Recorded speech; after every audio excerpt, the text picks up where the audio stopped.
welcome to Required Reading. I'm Trisha Hirschberger. And I'm Steve Zaragoza. On this show, we're going to talk about comic books and graphic novels because we love them. And because we can. Here's the thing. The DC and the Marvel universes and Dark Horse and all that stuff, they're so expansive, they're huge. There's no way to pick just one book and be like, boom, let's start there. DC created a comic book series that it kind of follows along with that idea. It's called the Earth 1 series, and it started with Superman, and then the second one was Batman, and so that's what we're doing. We're doing Batman Earth 1. For those of you who have not read Batman Earth 1, there may be spoilers in here, so I suggest that you pause this video, go read it, and then come back to this video. But for those of you who haven't read it or just need a refresher, this is a new origin story for Batman. It's a completely different Bruce Wayne. Yeah, and that's the thing. You think about a Batman origin story, and you're like, there's a million Batman origin stories out there, including movies where they show the origins. But this is actually like a completely different universe Batman. Like, for one, we have Alfred, who's kind of a badass, who's been in some wars. And he actually teaches Batman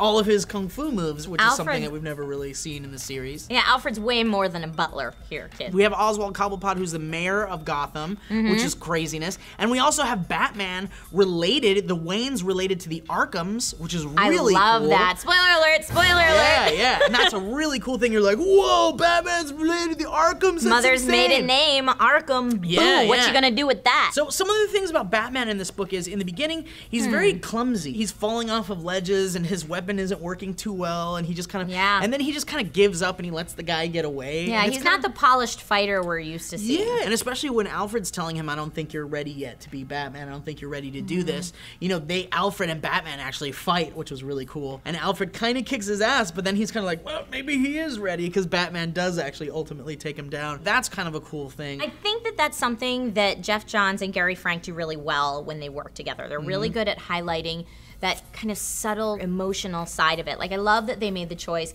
to not go with the stereotypical white Batman eyes. You can actually see his eyes, so we get a look into the pain and the fear when he is losing those battles. I think that that makes for a much different overall attitude to the storyline that I really like. Yeah, and actually Jeff Johns is definitely a veteran in the comic book world. He's done stuff with Teen Titans and Green Lantern, Blackest Night, stuff like that. He actually co-owns the comic book shop I go into on a weekly basis. Some other stuff in the book that I liked was the Commissioner Gordon. He's a Gordon that's kind of like beaten down, and he's done, and he's just kind of like, he's stopped fighting the system a little bit. He's a pussy Gordon. Well, I wouldn't say he's a pussy so much. His daughter is really all he has left, so he's very afraid for her. You know, and Gotham is kind of like a scarier place in this universe. It's kind of Gotham's always a scary place. Gotham's pretty scary, but in this universe, it's almost like, you know, he just kind of lets shit happen. It's very gross. It's very seedy. We have the birthday boy who's like killing little girls. And well, stuff, and that's what I love, for as much as we're saying, like, you know, maybe this is a more realistic take on Batman and Bruce Wayne, that, you know, he's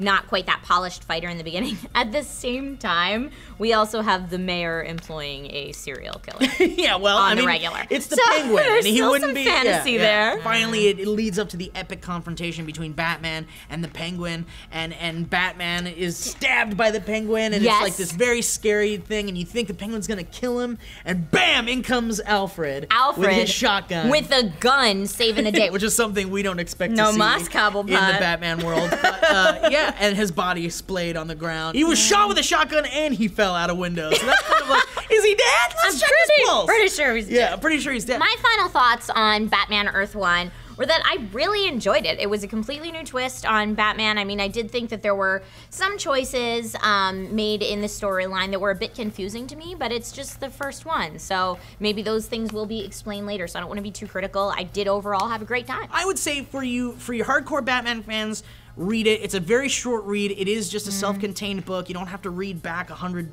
fucking issues to catch up, and you don't really have to know much about the Batman mythos to really get into it, for all of you casual comic book readers.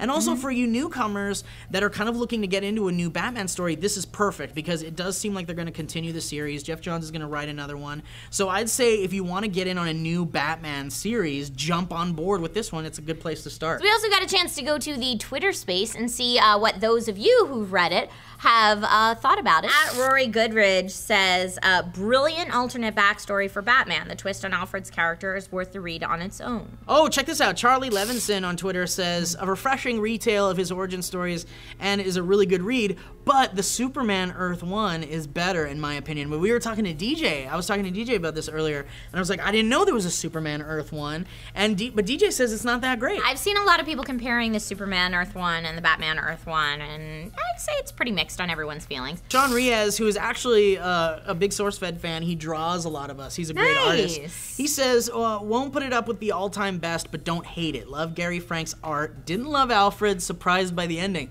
So it seems like everyone's kind of like, Alfred's such a badass, but Sean's kind of like, didn't really like Alfred. Yeah, there's some people that didn't like it, and I have a feeling that didn't like it comes from that kind of mixed feelings of the no-kill policy.